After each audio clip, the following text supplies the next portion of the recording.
Before I begin the sermon today, I need to do two other things. One is that I forgot to light a candle. It sounded like I went on and on about my candles this week.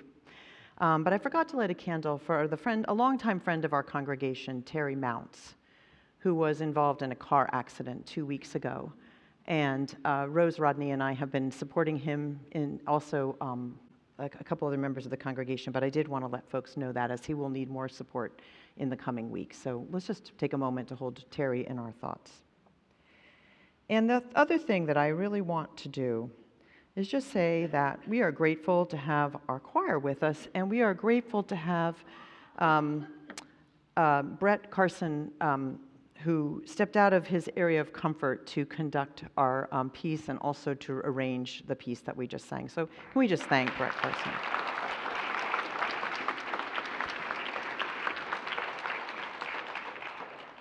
Thank you.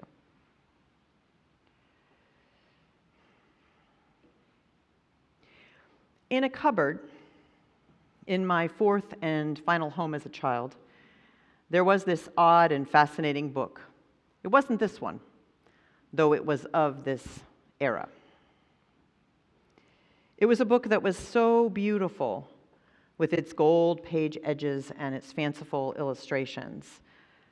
And yet it grew more tattered over the years because it was sort of an object of fascination on rainy days and other times when boredom ruled, and then somehow it was lost in the mundane tragedies of my childhood home. The book was Songs of Innocence by William Blake. So when Bob Boster and Kathy Vail presented me with this idea for the sermon, I was a little delighted, remembering that mysterious and enigmatic book. And what I remembered was that it made me feel a little bit like the world was better, a little bit like the world was more confusing than I thought, and even a little bit like the world might have some kind of scary things that I had never thought about before.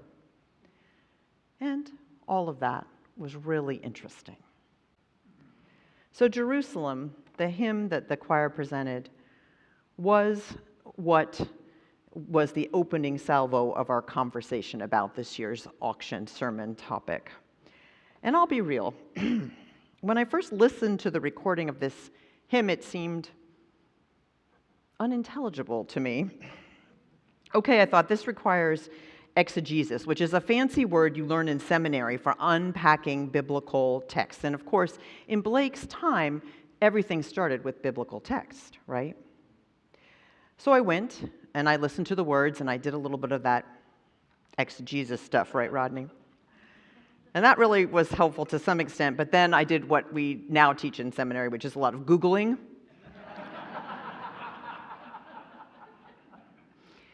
And what I got was that this nonsensical and beloved piece of music was also somehow a container for ideals. Well, that's great, I thought.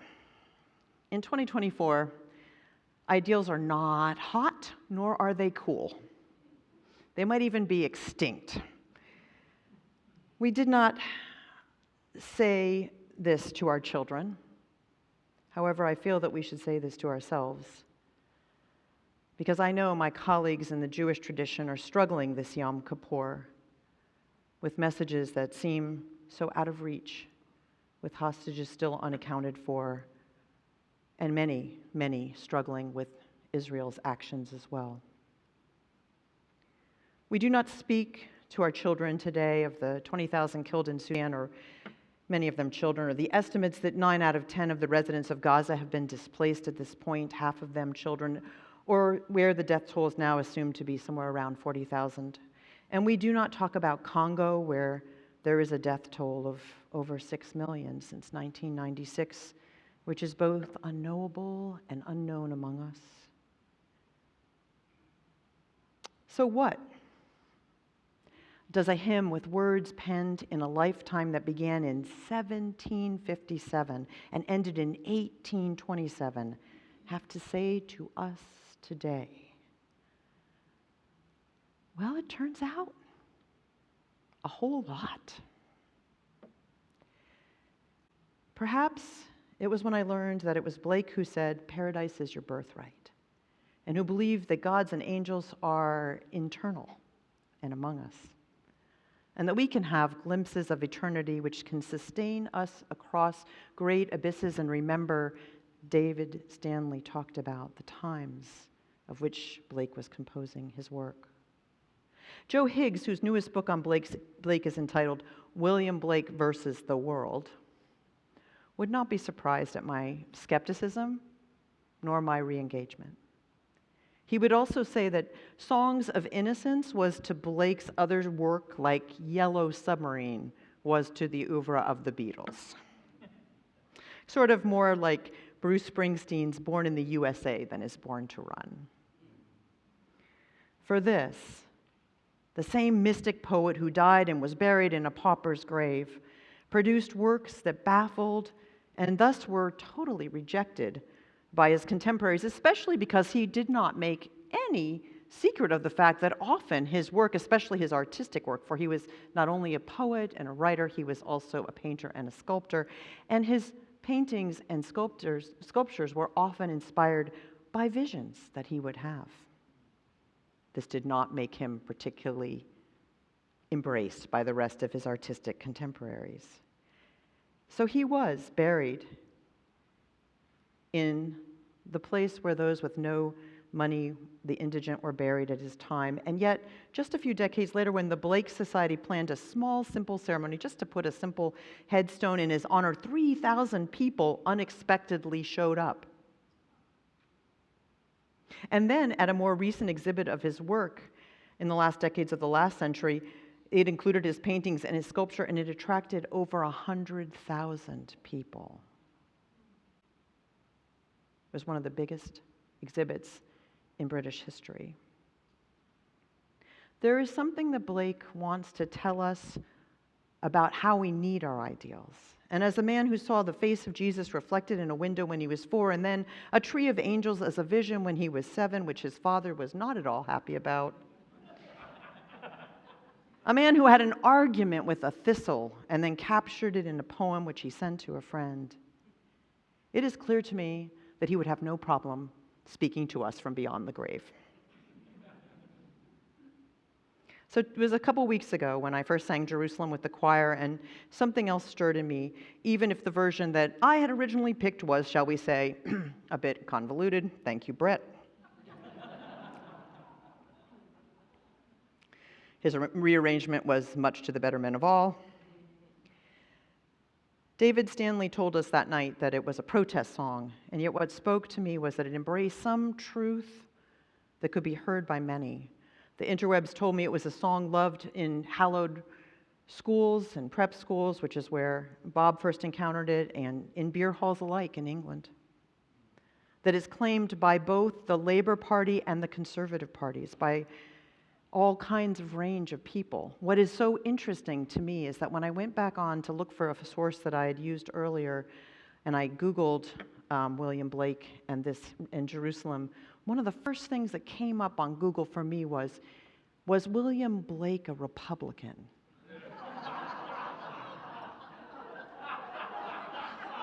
Like here, we wouldn't be able to listen to it if that were true. Anyway.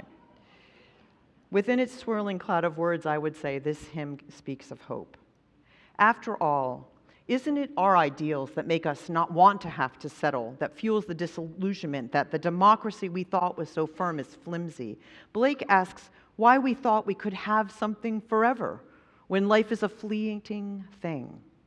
He does remind us of those perfect moments, those Beulah moments, that perfect hike that speaks to you the moment your foot hits the ground, or that time I was in our memorial garden after a service and an owl began to have a conversation with me and looked so much like the face of the person we had just lost. These moments of being at one with the universe are remarkable, and they stay with us and they sustain us. And yet it's not just about words. It's about something that we experience. It's beyond the realm of the intellect, for Blake warns us to look beyond the intellect. He says that is important, but there are things that are equally life-sustaining.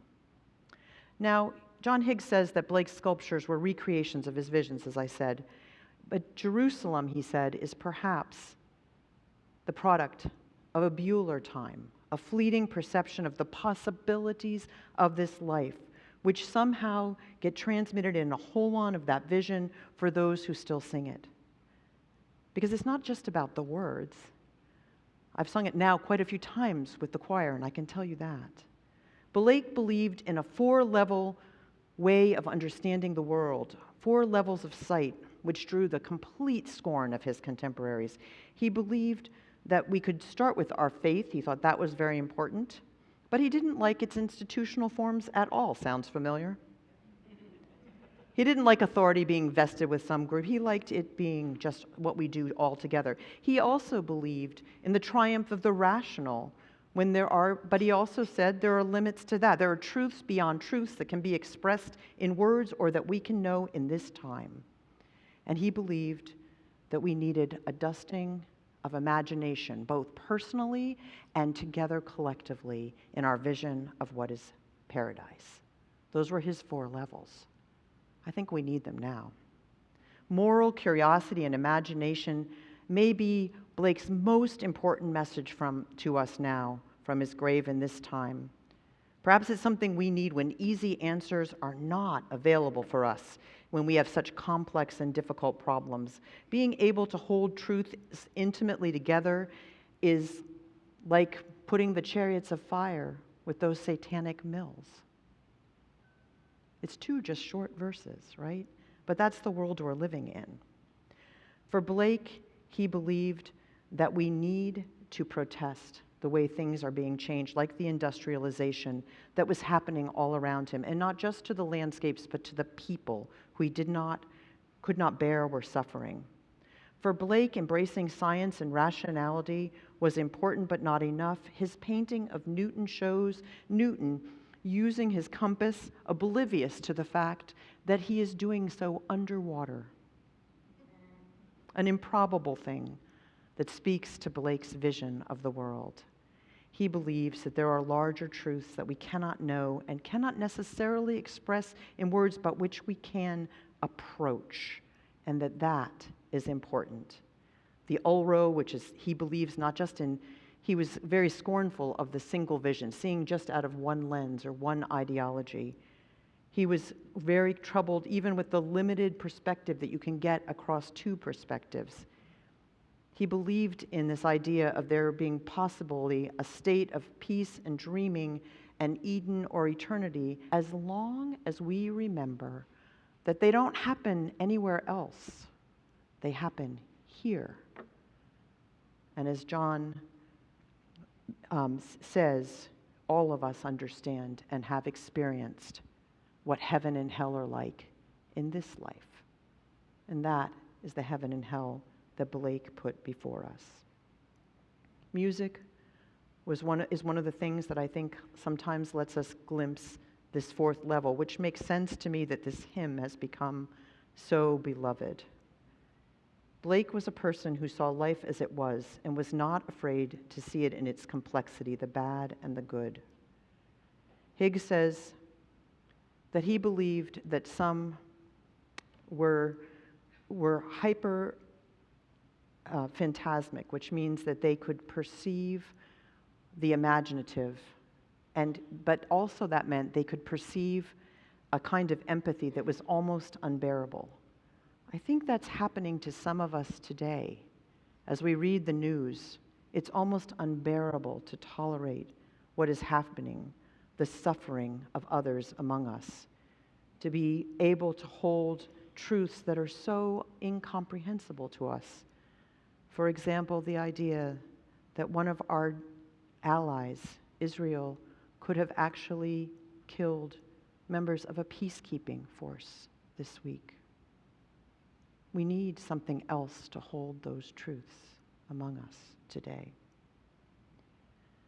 Blake believed in the same kind of heaven and hell that I believe the contemporary author Octavia Butler spoke of in her Parable of the Sower, when her character Lauren says, "I found that I couldn't muster any belief in a literal heaven or hell I thought the best we could do was look after one another and clean up the various hells we've made here on earth. It's like what Malcolm Gladwell calls the magic third, or the tipping point. It's not just that a bunch of people have the same idea and perspective and are willing to make change. It's that there's something in the alchemy of them doing it together that makes a difference. Or perhaps some more of you may relate to Orson Scott Card, who said that Sunday morning in church was, quote, designed to let sinners have a sample of the first day of eternity in hell. Just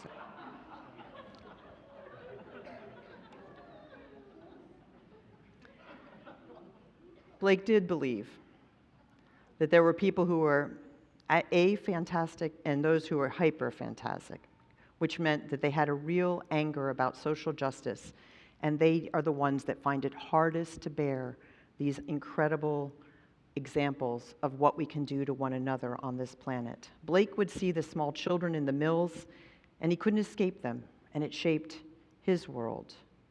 He believed that those who were aphantasmic were the bullies and the fanatics and the ones that lacked the window to the mythical or the imaginative. I think it is true. And I was reminded in the design of our climate summit, and we have a couple images from that we just had a couple weeks ago. Because the summit was designed in a way that frustrated some of the more rational around us. We had over 40 people come, it was wonderful. And people that said that it was hard for them to focus on climate change came together. That's that tipping point. But what we were asked by the young adults who designed this summit to do was to imagine what the world could be like. You can see the next. And we'll have, this is one of the views that we made of this. And I think we were asked to be engaged in that mythical belief of all the values we know are still out there that could motivate us to address what scientists will tell us is still a very addressable problem. This is why I think that William Blake wants us to be traveling among this world, keeping all of our skills, our faithful, our rational, and our mystical together. Perhaps, just so I don't summon that idea of hell that Orson Scott Card said, I will say this. Perhaps what is extinct is not the idea that we can work towards something better or hold ideals. Perhaps what is extinct is the idea of ideals in isolation, or that we will someday get to a place where all the world will work forever for us, the world of the green hills, or that some of us don't matter and can be condemned to the satanic mills. There is no static state of the world. There is just us engaged in this world. And I think that's important for us as we continue our work amid what can feel like insurmountable odds to build the beloved community among us. Preparing for this sermon was a great gift.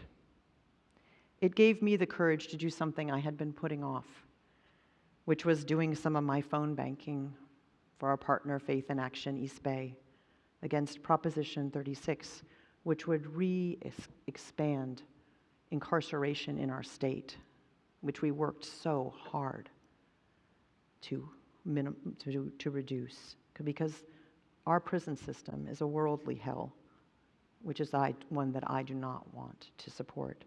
But I had been putting off those calls, and I was able, through my work on this, to put them in their right place and do them, and talk to a lot of answering machines.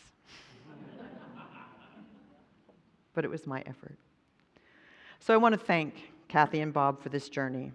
I hope someone else will come on November 9th to our auction and give me another wonderful journey. Actually, it's going to be me and Reverend Rodney, because for the first time we're going to auction off a sermon by both of us. Our ideals are not a refuge away from this world. They are rather a part of that moral imagination, that golden thread that we need to weave into this world of hells and heavens. And in a moment, together once more, all of us are going to sing Jerusalem.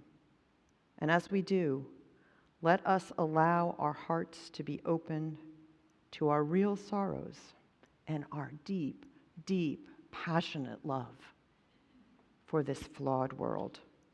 For in the words of William Blake, I give you the end of a golden string, only wind it into a ball. It will lead you in at heaven's gate, built in Jerusalem's wall. Thank you.